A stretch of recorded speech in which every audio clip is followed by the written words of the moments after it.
Hey guys! In this episode, we talked to Eisley Hallows, an integrative shadow work coach who, quote, works with weirdos. We talked about her lifelong interest in magic and witchcraft, and I asked her a bunch of questions about hypnosis and shadow work because it's fascinating to me. I'm your host, Lauren Leon. And I'm a weirdo. We are a married couple learning how to develop our own intuition, and this is episode 40 of Clairvoyaging.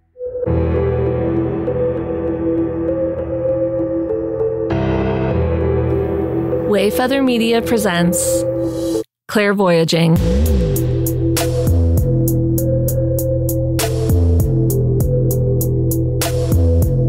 What's going on, weirdos? Yo! Just a bunch of weirdos.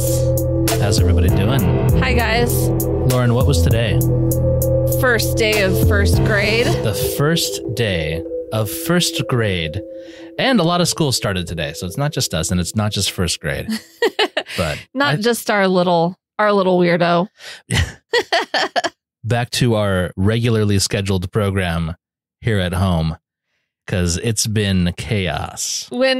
When your daughter is starting to say summer is too long, everyone is longing for the schedules to be back in order. Lauren and I are Sagittarius. Sagittarii? Yeah. And, our daughter's a Capricorn. She loves her structure, and we are maybe the wrong people. Or we're the right, because she is going to keep us in line, I think. And we're going to loosen her up. It was meant to be, probably. Yeah, I think our job is to help her. Yeah, like you said, loosen up. Just have more fun. She's a fun kid. She likes her structure. So she's ready to be in first grade. Anyway, so today I celebrated the first day of first grade by having my 2-year-old son hit me in the nards with his toy lightsaber. A pain I'm still suffering through. That was about an hour and a half ago. So if this is the last episode, they had to bury me. Oh, wow. It's my lightsaber. Yeah, my lightsaber. He has a little lightsaber toy.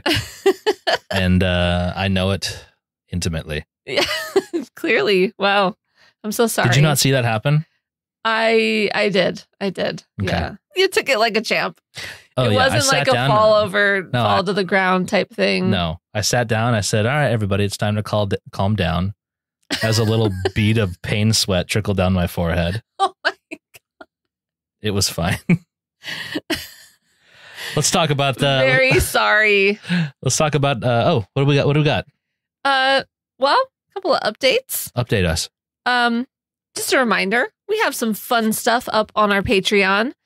It's going to have more exclusive content soon, but for now, it's our EP, our music EP that Frank and I created together. Years ago. And a pilot that Frank and I wrote and produced together. Still working on that. And I was in. It's called Remixed. We released those things on our Patreon. It's $4 a month. Very reasonable price of $4 per month. So cheap! We're going to start having listener episodes where we can chat with some of our listeners, hear about their own spiritual journeys. Yeah, we're doing community building now. Yeah, we want to see where you at. If you'd like to become a member, head on over to patreon.com/clairvoyagingpodcast. We are excited to have you there. Everybody, one last thing. We have new merch, new designs. If you didn't hear us talk about it last week. Lauren, what's the code? I want to extend it for another week. The code is HS15. That's HS for heart. HS for hearts and stars. Yeah. Go get it. 15% off of all of our merch. New stuff. And again, I said it last week. I'll say it again. We are making no money. We literally can't make this any cheaper. So I just want people to have stuff. So also, I'm wearing one of our shirts right now. And I want to say, it's well made. It's comfortable. There's a skeleton on it and a captain, sea captain. He's the official sea captain of Clairvoyaging. He's the Voyager. Yeah. And on the design, he's looking in the wrong direction as a skeleton pops up behind him. Yeah. The t-shirt design is called I'll Believe It When I See It. That is irony in a design, and not like the Alanis Morissette brand of irony. Oh, yeah. Where everything is just the opposite of what it is. That all said, fan of Alanis. Anyway. Big fan. Okay, let's get to this episode because Eisley Hallows is very cool. We had a very enjoyable conversation with her, and she kind of didn't mean to, but we became inspired to start talking about magic and spells and like witchcraft at the Leon house. Well, you know what? I'm going to do a video on magic and my interpretation of it. And guys, Ooh. I just want to say, you are all doing magic all the time, whether you know it or not. There is power in the words you choose, and with intention, those words are a spell. After all, you have to spell them out, don't you? Oh, do you? Yes. Yes. Yes. So dive into this world of shadow work and magic. Hypnosis. We ask Eisley all the questions. And she gives us all the answers. She gives all the answers. Eisley Hallows, thank you so much for being with us on Clairvoyaging. So we love to hear people's journey to getting to the work that they are doing now, the services that they offer, all the things that you do. And your website says, I work with weirdos, which I love. Welcome. You are in the right place. So can you tell us just a little bit about yourself and what got you here? Yeah. So think about it. Like, I feel like I've always in some way like been here. So I've been practicing magic since I was like a 9-year-old kid. So like, that's basically since I can remember. But as far as like career wise, I've been a doula. I've been a tarot reader. I've been a legal assistant, which actually helps me a lot more than I thought it would in this specific instance. And then I found like a sales page for what was called the best fucking coaching course. And they advertised it as like Jedi mind magic and things like that. And it was really cool. And I kept an eye on that website for like 6 months. And I kept coming back to it. I'm like, I need that. I need to do that. Because it's like you can rewire your responses to anything that's automatic for you. And I'm like, I want to do that. And then like, I finally just like jumped into it. Just a couple of days before the course was actually supposed to start. I'm like, yeah, I'm doing it after like 6 months of looking at it. And I get in, and like the very first day, like she shows us the mind map for like how to change any habit. And I'm like, I've been doing this for a long time already in my magic. And I've always been the friend that people go to for like, sorting out their shit, getting advice. Like when people have things that they want to do, but they don't know how to do it, they would come to me. And this training basically just showed me how to do that more effectively. Yeah.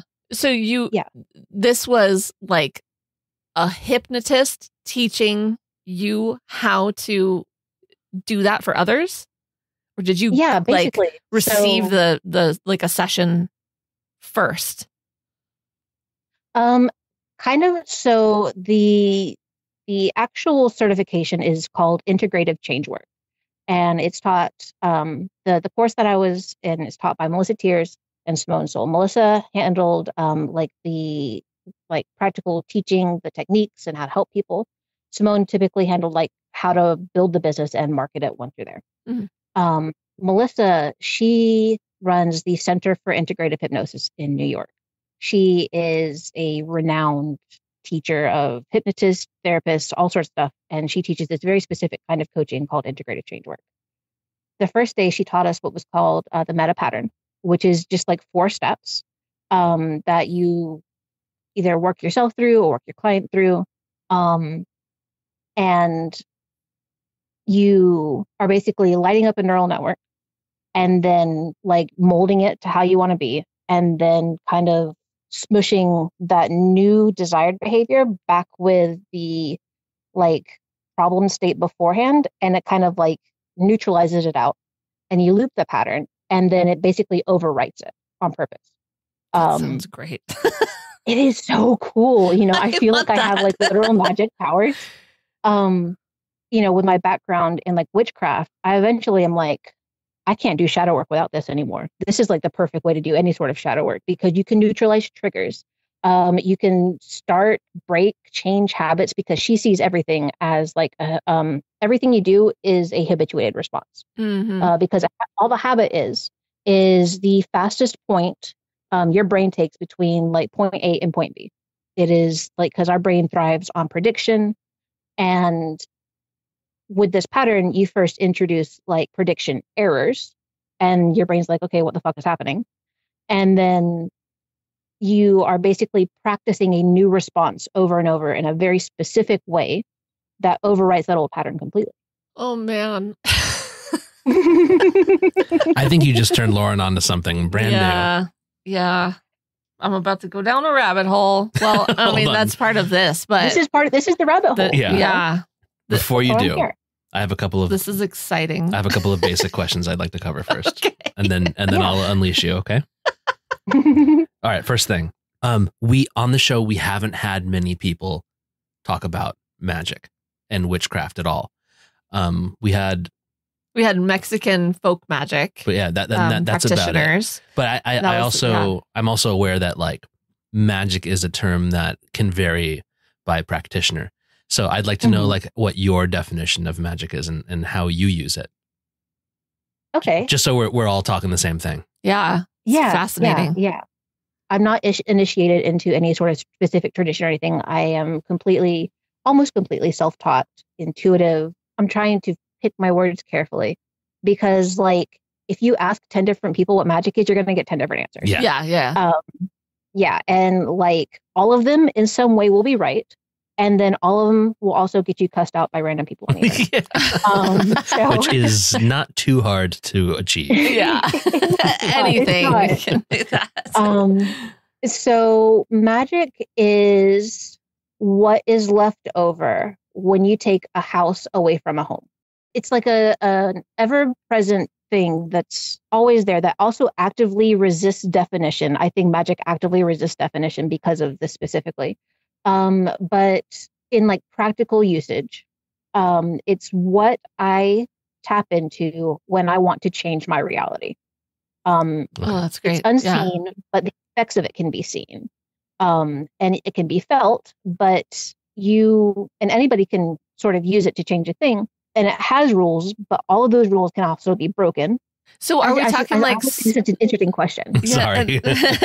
Are we talking like spells or like tools, like pendulums, or do you put tarot into the category of magic? Like, and those are things that can be put there, but aren't necessarily required to be there. Yeah. The tools can make it easier to manipulate. And then like tarot can turn it from like energetic currents into like a language that you can then interpret based off the visuals on the cards or like the traditional symbolism that's on it. It's also like everything that science hasn't developed enough to explain yet. Right. Once you've experienced it, it's impossible to deny it. It's just such an ingrained part of my life now that I don't know how to function without it. Like, if I need a little bit of an edge on like, let me bring in some extra money so I can make sure I pay my bills this month. I will, put out a lot of offers and stuff in my business. And also I'm going to be tapping into like a lot of energetic currents because, money, when it boils down to it, is just energy to begin with. Yeah. And you can use magic to manipulate that and bring it closer to you. I'm not sure if I'm actually doing a good job in any sort of definition at all whatsoever. Can I try and distill a little bit? That would be a great idea because I'm doing a horrible job. No, I don't think you are. No, I mean, it's clearly like so, like you said, ingrained into your everyday. It seems like if you are a practitioner or use magic, you are in the business of alchemizing, like of affecting change using like whatever forces are at your disposal. Right. Yeah. I mean, like she said, like energy and stuff. I mean, it makes sense to think of it that way for sure. Like it is the act of manipulating that force, and it's also the force itself. It's a big concept that like so many people have tried to nail down. Yeah. But it's something that is more easily understood when you feel it than try to put it into words. Sure. Yeah. Yeah. Sure. I have also heard that like a lot of the standard ritualistic stuff that you would consider part of magic or witchcraft, like pendulums. It's just tools. They're nice to haves. Like you don't need anything to really do it. Right. No, you could build a house with just your bare hands, but like you'd probably hurt yourself, and it's going to be a lot easier with a fucking hammer. Right. You know, like, you know, you can have like allies on your side, like spirits, deities, and things like that to help you sort of like, you know, affect change. Okay. And then like you can sort of focus your own power with things like wands or jewelry or like any sort of like whatever comes most naturally to the practitioner, because like every person practices and, you know, uses it in a very different way. And while there can be some overlap, things in common, like I don't think any two people do things the exact same way. Right. Mm-hmm. Okay. I want to know about 9-year-old you starting to learn about magic. What piqued your interest? What did you start doing at 9 years old? I love that. So there was a Scooby-Doo movie. Yes. My daughter's a big Scooby-Doo kid. Your daughter, your husband. Yeah. Well, yeah, you got her into it. So the movie with the Hex Girls in it, like that is the movie that's solidified that there. And also like one of the first movies that probably should have clued me into the fact that I was a lesbian. But anyways, beyond that. The Hex Girls. The Hex Girls got it going on. It's fine. Yeah. They do. Yeah. They absolutely do. But I was like, the way that movie specifically sort of like approached it, it was not the like same way that like other witches in like pop culture at that time were portrayed. Like they talked about Wicca and like how this was a religion for them, and they took it very seriously. Mm-hmm. You know, and of course there were like the dramatized elements that come with any sort of cartoon. But like that was the first thing, like, like maybe people like actually believe this. And I was like a really like computer kid. I felt, as long as I was a little girl, I always knew I wanted to be on the computer. So I did Googling about it. And there was this website back then. It was called Spirit Online. And that was like my portal to everything, because it had like lists of like gods and goddesses and from all sorts of different paths, pantheons, and what they were like, you know, about. Yeah. The things that they were kind of like attached to in those cultures. It had like different ways to like elementary ways on how to like manipulate energy and like basic little spells, and like walked you through all of the little ways to go about it. So I used that as like my little springboard in the beginning, like following all the little instructions on there and just like seeing how it played out. Like to me, the spells on that website were experiments. And then I figured out they worked. I don't remember exactly what it was that first time, but there was another time after, and I've never told this story publicly, because every time I do, every time I get close to it, I'm like, no, they're going to think I'm fucking crazy. No, I want this. I was a little kid. Yeah. And I was at my dad's house, and out there, and I was playing with my sister and my stepbrothers, and we saw there was a little snake in the road that had gotten run over. It was like black and yellow striped, and I haven't ever been able to find the actual like name of that specific snake, because I can Google search it and find a picture of what it looked like, but there's nothing like attached to it as like the type of snake it was. But it was just a little thin snake, black and yellow stripes. And I felt so bad for that snake, because like I was a really sensitive kid, an animal lover, and I'm like, all of this other stuff that I've done on this website works, so I'm going to bring the snake back to life. So I took it over, like across the street, and there was like this little, like clearing, like it wasn't really much bigger than I was, but it was like this little, like it was made to do magic there. I don't know what it was, and there was like a little cinder block, right next to a fence post. So I took the snake and I laid it on the cinder block that was by that fence post. And I put my whole little heart into bringing that snake back to life. And this snake that was previously squished, and like you could see like how it was like, it was very obviously dead and flat. That snake slithered away. Oh my gosh. and you couldn't tell me shit. Like, did you tell anyone? No. No way. That's I mean, like, how did you walk away from that? Just like, like not just flipping out. Were you like, I'm a magician. Like I did it. I'm a wizard. Yeah. Like I was like part of me, like in order for magic to work, part of you has to believe that it is possible. Right. And I put everything I had into that. But I didn't say anything to anybody because I have lived in South Georgia my entire life. Oh, wow. And if I had gone and made any sort of big deal about that, then I would have been like, no, that was not an option for me. Yeah. So that brings up another question. By the way, I just wrote down in my notes, resurrected dead snake. So I love that. So my question is this, how, and we'll get into the deeper stuff later, but just like this is very interesting to me. Living where you lived, like how did your environment or your parents react to your interests at this point? They did not love it. Yeah.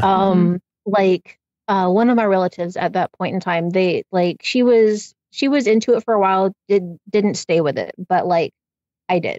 But like that relative was not allowed to talk to me about anything about it. Anything I learned about it had to be completely on my own. Luckily, I had pretty unrestricted computer access. So like, that's where I found everything at that point in time.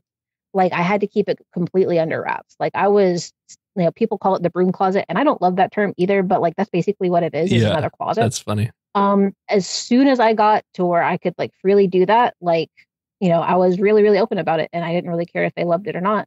You can't like have an experience like that with that snake and then go back to the life that you thought you had. No way. No way. Did you have any friends that were like interested in this stuff too, or were you just rolling solo?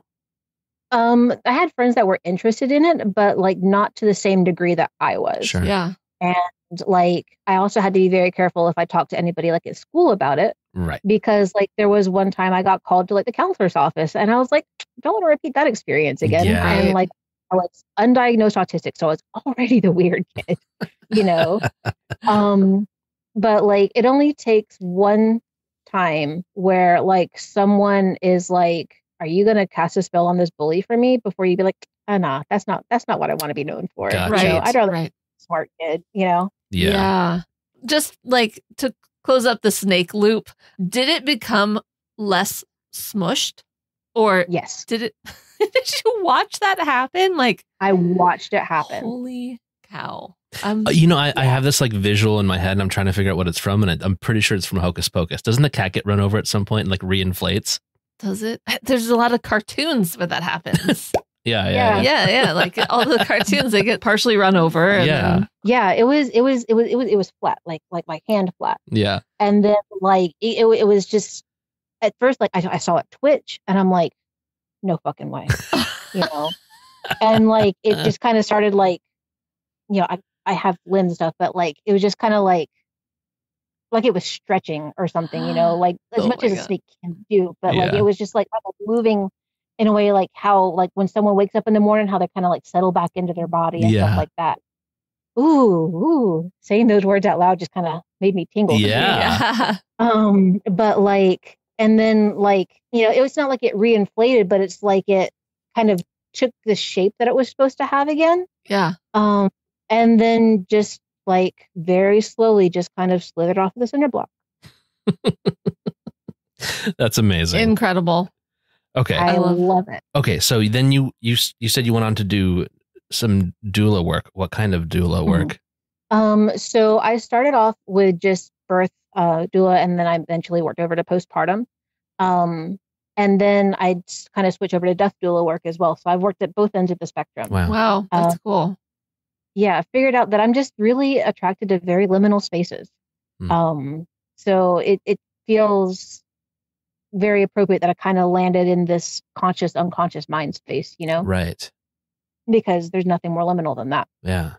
But the doula work, it was incredible. Like I got to connect with some really cool people through that part of my life. I made a lot of really cool friends, got to help people in ways that were just so powerful. Yeah. I would imagine on both sides.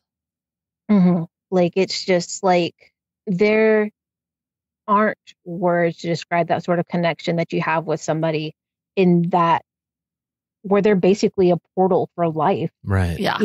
And they're looking to you for help, like maintaining themselves as they're doing that, because that's a lot of hard work. Yeah. How did you manage your own emotions in that space? Or does it just feel so natural to you? You bring snakes to life. So like, was this like a natural space for you to work in? It felt very natural at the time. And like now where I am now, it feels like, I definitely had a lot more work that I needed to do at that point in my life, because I was like mid-20s at that point in time. And like when I was with the clients, I was there in a very specific capacity. It's not as flattened out as this, but you know how like if you work for somebody else, you have like the customer service persona. Oh yeah. Like it's that very compartmentalized part of you that's there for that very specific job. Yeah. I had that doula part of me when it's almost trance-like when you're there for somebody in that space, especially like in the birth capacity, where it's like they're kind of settling into this transition period, like, and basically the hour before the baby comes, where it's just like everything is just sort of like hazy, but also moving very fast at the same time. And there's a sort of rush that comes with that. But like, and all, thinking about it in retrospect, there is also like there's a very distinct crash afterwards too. Because like, you're in there while people are giving off all of these like really strong pheromones. They have like the oxytocin and they have like the dopamine that you're having because you're doing such a really good job, like supporting this person, and the serotonin, and, like all these beautiful, wonderful brain chemicals. And then there's a baby. Yeah. And you get to see this little squishy little baby. And it's just wonderful.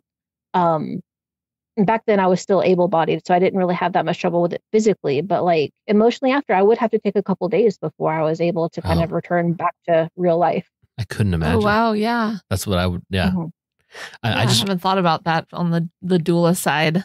Yeah, I'd be so not good at that. I just went to a funeral yesterday, and like I am ready to nap for 10 hours just because of the emotions behind it all. You know what I mean? Right. Yeah. And yeah, you probably would have done, there's another life where you're in like a paramedic or an EMT or something like that. Yeah. I actually did consider that path for a while, honestly, but then I was like, then I was like, I'm good with the more emotional aspects of it. I don't really want to see like the gore and stuff like that. I don't think I could deal with. But like helping somebody who has been through that, that's totally natural. Right. Yeah. I went through EMT school for a little while. Well, no, I did EMT school. I was like a certified EMT at some point. I did the certification. I was like, I can't work in this. I did a couple of ride-alongs and I said, oh, this is the wrong thing for me. But for all the same reasons, like it gets gnarly. I am better with emotions though. Well, other people's, not my own. But that's interesting. How much did your magic come into play when you were doing doula work? That's a good question. I've never been asked that question before. So like it did come into play a lot of the times. And this was all with consent of the people that I worked with. Of course, I don't really do anything without consent, but like I would create like this bubble when I was in there with the birthing room with them, just to like sort of protect and keep all of the like big high stress things like in-laws outside of the bubble. And then, inside, you have like this really calming, soothing, like, thinking about like the tranciness of it, like that's kind of inherent with birth, but that was probably also like part of the bubble that I would create. But like I remember one mother specifically who was terrified that she was going to hemorrhage. So we put the bubble around it, and like, I'll never know if that was the thing, that kept everything good. But, it's something that I did make a habit of with whenever I had the consent to do that. And it always worked out fine. I never had any like big, horrible things happen in the birth I was at. Wow. Yeah. I feel like you're probably really good at just creating that like safe zone. It's very like where you're like, in the actual like flow state of this is your job, that partitioning you have to do and controlling of the environment. There's a bubble around our conversation right now. Yes, there is. That's really cool. Yeah. That's a great skill. Lots of practice. Okay. I want to hear more about the hypnosis stuff. The mind mapping. Yeah. Are you doing shadow work along with hypnosis, or are they two separate things? And are you like guiding someone through shadow work? Yeah, it mostly depends on the client, like which specific things I'll bring into our approach. So typically how it works when a client comes to me for that is they'll be like, okay, I'm having trouble with this specific thing. I can't get through it. And I know that you're the person to help. That's something that basically every one of my clients will say to me verbatim. I know that you're the person who can help me with this. That's great. Yeah. And I love it. I love it so much. Yeah. They're like, there's something like in their past that, they know is strongly affecting how they're behaving today. And they want that thing to no longer have power over them. Yeah. So typically what I'll start out with is a journaling exercise. It's only 4 days. It's not like a whole long thing.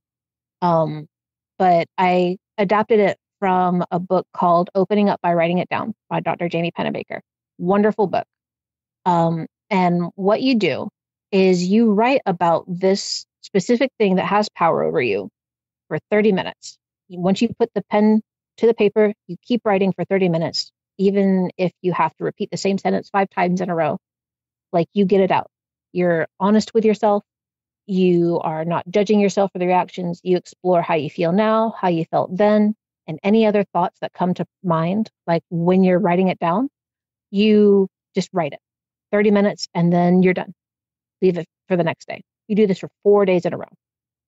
And then afterward, what you have is a timeline of how your brain sort of processes things. It gives me a really good idea of, like, are you slow to open up, or are you open in the very beginning and then very quickly kind of retreat afterwards? It's either one or the other most of the time. And that gives me an idea of like how to adjust my approach with the client. And it also gets all of that shit out of the closet for them to then be able to sort through, like, in total honesty without judging themselves about it. Are they going through the journal with you, or do you read it, or do they just tell you about it? No, I don't. They are free to share with me, but I don't give them any rules or anything on that. I want them to write for them. So I'm very clear, like, I'm not going to grade you on this. You're writing this for yourself in order to get the process started. This is like a jump start for the shadow work process. I don't want them to pay attention to like grammar, spelling, anything like that. And if they choose to share with me after the process is done, I welcome it. But otherwise, I just kind of ask them to go through and see like how their language changed over those 4 days. So cool. Is there like more like positive language in the beginning or in the end of the process? And normally there will be a pretty dramatic difference. Oh, wow. So like I'll have them go in with like a highlighter and highlight all the things that are like quote unquote positive and quote unquote negative. And then they can either like, you can just have it like a visual aid with the highlighters, or you can like paste it into like something like ChatGPT and have it like evaluate for you. And that exercise comes with a lot of benefits on its own. It's called expressive writing. And like that can help you like break out of a trauma response all on its own. It'll help you resolve your feelings that you had around that. And I think a lot of the really good shadow work that we're able to do is like after that, integrating what life is like without that having power over you anymore. Mm. And then like hypnosis can come into play after that. So if there's still something that feels like really sticky, but either like they're judging themselves about it, or they feel like they shouldn't have those feelings, or like everything should be fine now, or maybe they feel bad about feeling good now. You know, those are all conscious processes. Like shame is a whole other topic on itself, but it keeps people from healing. with hypnosis, like you're bypassing all of that conscious bullshit.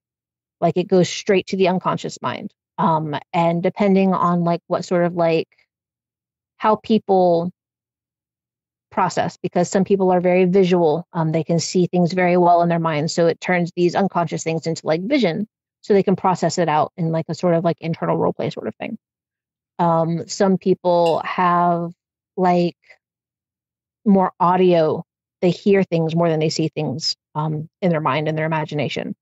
So like we'll do sort of things like, okay, you hear this voice. Where around your body is that coming from? And that is always a weird question to ask people, because they're like, what are you talking about?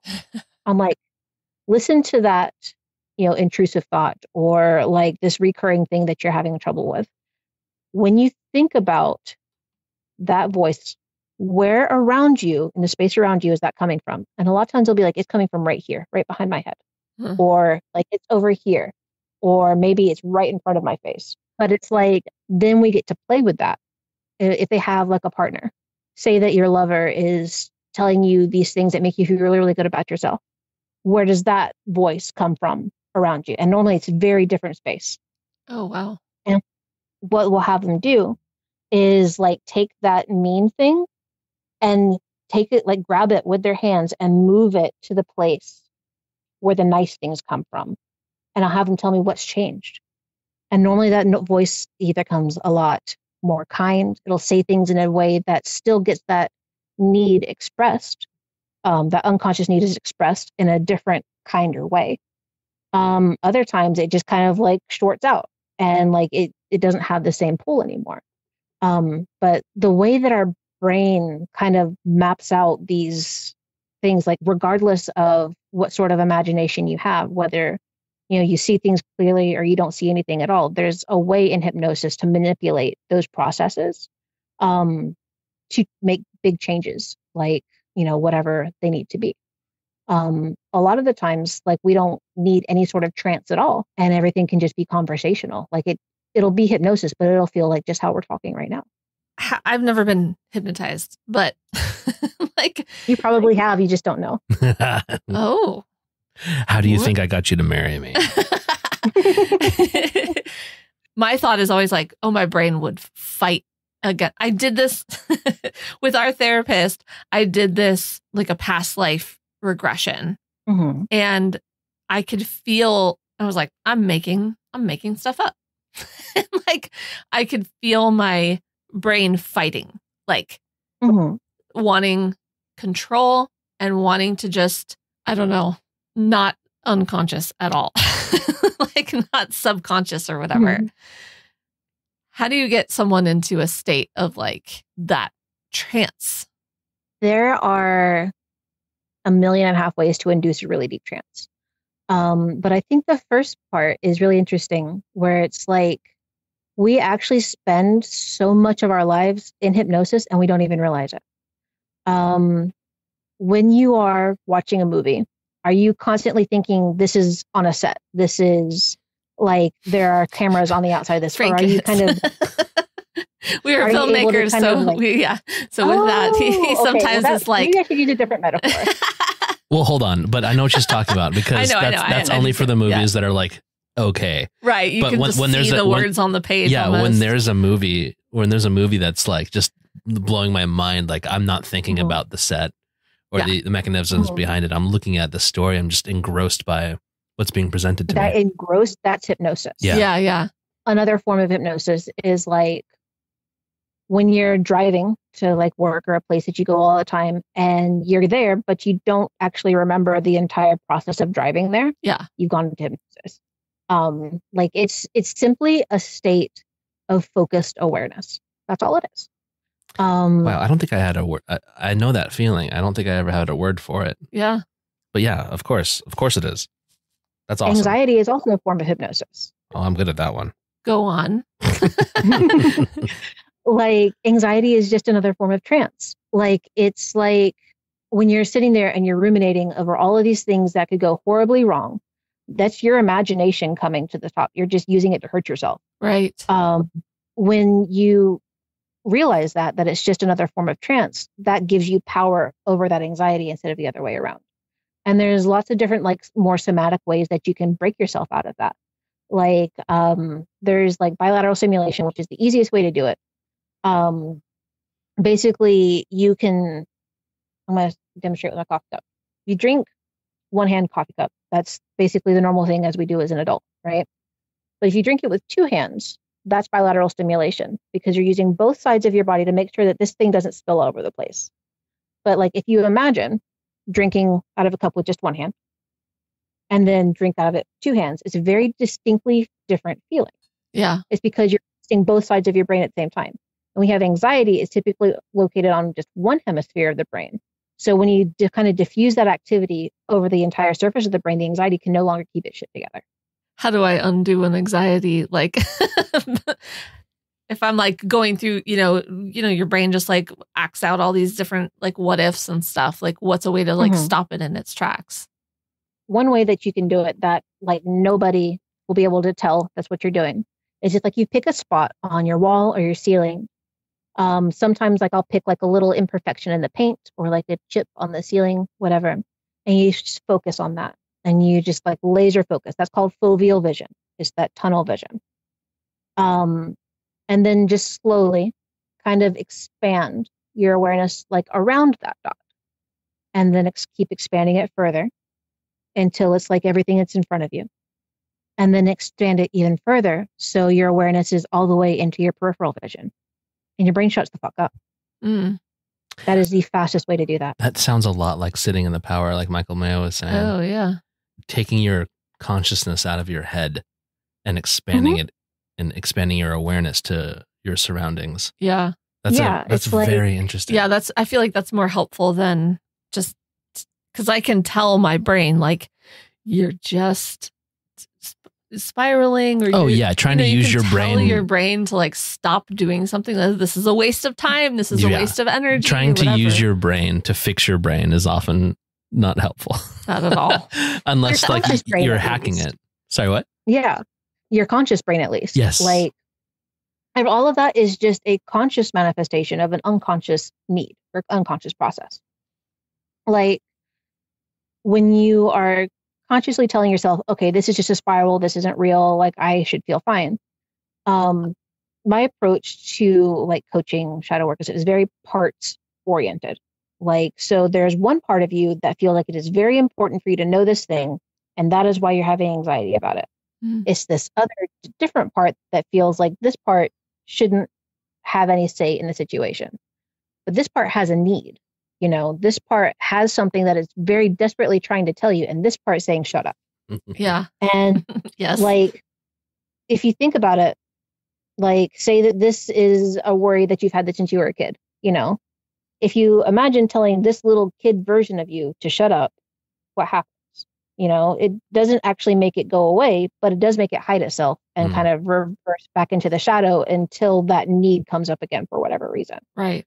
So the key there is to figure out, like, why does this keep coming up? And that's when shadow work really comes into play. It's time for another round. You're getting Lauren real good. You're getting me good. We've been talking That's about awesome. This is like, yeah, we've been putting some shadow work off. Nothing is ever a coincidence. Yeah.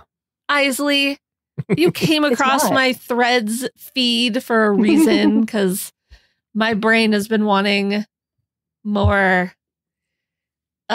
healing and getting through the like beliefs that I'm like, I gotta let go of that. I don't know how. We were just saying it like a few days ago where I was like, I have these like trauma responses and I have this and I'm like actively working on it. I've learned Reiki and I'm like doing healing and inner child stuff, but there's still stuff that I'm like, I know I'm like creating either this wall or this belief in the back of my head that says like, no, you're not good enough to do that or whatever. I'm like, I need to undo it. But also like I understand that. The last time we went through like a big like trauma healing shadow work thing, like, was it, I don't know, like a couple months ago. Mm-hmm. I feel like if you do you were talking earlier about how if you're doing like a deep dive into your own subconscious, that if you are doing it solo or whatever, like it could be very difficult, and like you require some time afterwards to like level out again. I went through the same thing, like because of the pod and all the stuff that we're learning. I'm like, okay, time to fix Frank. And I did some shadow work, and I was like for like a month, I was like, I am maybe not okay right now. And, I pulled the rug out of under myself because you make up your own like ways to stay stable. And I had to remove that to get down to under the hood there. But yeah, right. It's time for another round of messing ourselves up to heal ourselves. Yeah. It doesn't have to be like that. It really doesn't. Like that's where hypnosis really shines, because like you don't have that conscious like nagging at you, because it completely bypasses that. Yeah. Like you're going straight past it to the unconscious. I want to bypass the compressor.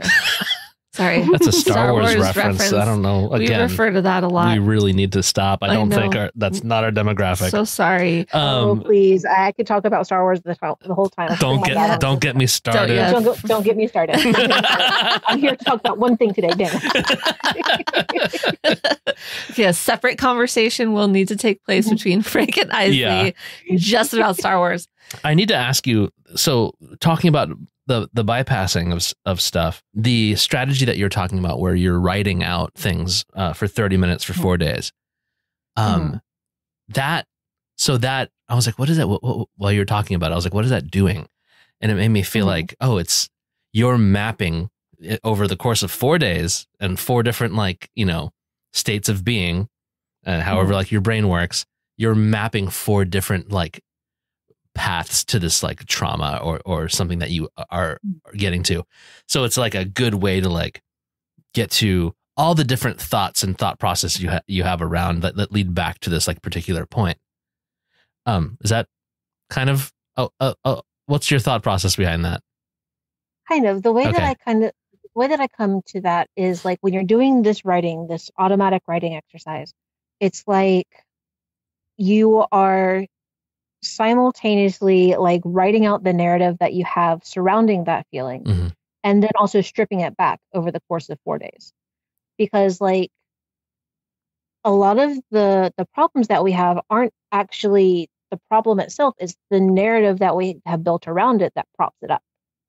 So when you're able to kind of strip that narrative back and then be honest about what you're actually feeling, and then actually participate in those feelings, it's a completely different way to process, other than I should be over that happened 20 years ago.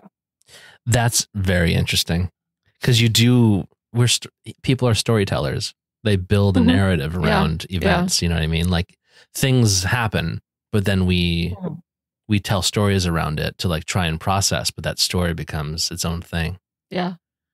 That's very, and the story will change a little bit every time too, because the human memory sucks really bad. Right?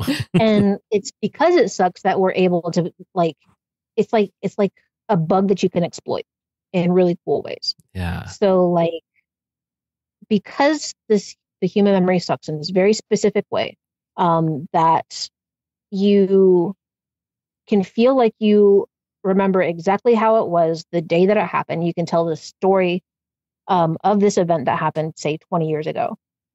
Exactly in detail of how it actually happened, right? But it's typically not. So there was actually a study where, right after 9/11, right, where they had people write out what happened the day after 9/11, and then they had it, a lot of time elapsed, and they had these people write out what happened on 9/11 again, and then they compared these 2 papers, and they were completely fucking different. Wow. Whoa. Yeah. Because when you remember an event, you're not remembering the initial event as it happened. You're remembering the last time you remembered it. And every time it's like making a copy of a copy of a copy. So it messes it up a little bit. Or the game of telephone where, you whisper in one person's ear and then everybody whispers it around. And then, suddenly the Grinch is no longer wearing underwear or whatever. The classic ending to every game of telephone. Yes. As it goes. That is funny too, because people are also so emotional. Our emotional memories are stronger and your emotions change, it's hard to hold on to a feeling. Yeah. So I'm sure that that is interesting. Yeah. There's a way that you can exploit that in a process called therapeutic memory reconsolidation, where you can basically decide, like, how do you wish that memory had actually happened? Like that event in your memory, how can you rewrite that to affect you in a way that like would facilitate you being the person that you want to be, right? So I do this a lot with like people who are really interested in like inner child work, where like maybe their parents were not as attentive as they wish they would, and they have a lot of really big locked up feelings about that. One of the ways that you can do that is you can pick like either yourself, you can pick like someone that you admired as a kid, like, you know, people do like Mr. Rogers a lot of the time. There's one guy that I work with, he picked like Tony Robbins, which, okay, that works. Sure. But what you can do is you can like go into trance. You visit these different points on your timeline. So maybe you see yourself in your crib, and then you see yourself taking your first steps. And maybe you pick also like you're going off to kindergarten, and maybe you had your first heartbreak, and you would insert like Mr. Rogers in each of these different points, reacting exactly how Mr. Rogers might do.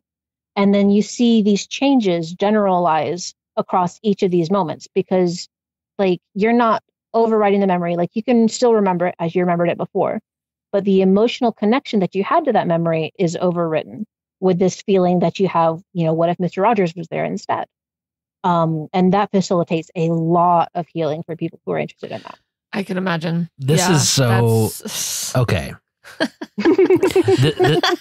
This brings up some like huge questions about like who we are as individuals, because a lot, and I think we've talked about this on the show before, or I've said it because I say a lot of things. People often build their own narratives up about who they are based on where they've been or what they've done, or like the stories that they, you know, emotional stories, like, right. And at some point, it seems like you're suggesting that why are we holding on to these bad moments just because, and letting them define us? Like, if they do not serve a purpose, rewrite them. You don't need them anymore. There's no good reason to remember the bad stuff if you can just like eliminate it or rewrite it and make it work for you. Yeah, like I don't know if I would say it that way. Yeah, say it how you would say it. Like, say it better than Frank. Yeah, that was weird. There is a benefit to remembering how things were, just because therapeutic memory consolidation does not like overwrite that reality. It just changes your emotional connection to that point in your life. Right. Like if you want to, you can think about it and remember how things actually happened, but there's no longer going to be that emotional connection to what actually happened, because your brain's like, okay, that's a different, you know, timeline, different scenario where it's a thing that happened, and I don't really feel any sort of way about it because I chose to feel this way, as if this happened instead. But like, okay, yeah, okay, yeah, like you can still remember it, like, but you're not forgetting like where you came from and what steps brought you to here. You're just choosing to change the way that it affects you. You're like we're splitting the reality memory from the emotional memory, and we're playing with the emotional memory like it's silly putty or something and forming it to something works for you. You're so cool. Thank you. I know. Oh, that's a really cool thing to do. And again, like you mentioned, this is probably something that you've been doing your entire life, and something that people know how to do, but like being able to define it and label it and identify it as something that you can use as a tool or have it as a practice is so beneficial, and everybody needs it. Everybody needs it. I agree. Yeah. That's huge. Oh boy. So big shout out to the Hex Girls. Yeah, the Hex Girls started Eisley on quite a path. Holy cow. That's awesome. How can people find you? Do you have any like social handles and stuff? Yeah, so I am at Eisley Hallows on Facebook, Instagram, Threads. I've been spending most of my time on Threads lately. My website is eisleyhallows.com, and you can read about me and like all of the stuff that I'm doing on my services page. The coolest way to do shadow work with me at this point in time is called shadow study. It starts with that journaling intensive, and then we spend 6 weeks together. Just like, hypnosis, like doing all this parts work type stuff, like reintegrating and rewriting your reality in a way that puts you back in the driver's seat. I love that. I'm a big fan. Same. Thank you. Last thing, and we can cut this if you don't want to answer, but Eisley Hallows, give me how'd you come up with it? So, my wife is transgender, and she decided that she was going to change her name. And I was like, I don't love my name, so I'm going to change my name too. And we also ended up changing all 4 of our kids' names, which I wrote all of the paperwork all by myself using what I learned as, a legal assistant. Oh, I forgot to ask you about the legal assistant stuff. Oh my God. There it is. Yeah. So I learned how to write legal paperwork when I was a legal assistant for like 2 months over the summer, like more than 5 years ago now, a while ago. Wrote all that paperwork, and we were going to choose what do we want our new family name to be? And we thought about it for a while, asked the kids what they would like and things like that. And we actually, it was some game that my wife was playing, and there's this guy, he had the last name Hallows. I was like, that's cool. I want a cool name like that. And she was like, well, why not actually just use that name? I'm like, you're right. That is an incredible last name. So we're going to choose that. And Eisley is just a name that I've liked for a really long time. So I just decided to take it on as my own. That's so cool. So good. Look at you. Rewriting emotions, rewriting your name. Yeah. I love it. Yeah, it's incredible. Changing your own reality to what works better for you. I love that so much. Yeah. Thank you so much for being on the show. Yeah. Thank you for having me. It's been absolutely a delight. Thank you. Bye, Eisley. You're welcome. Bye-bye.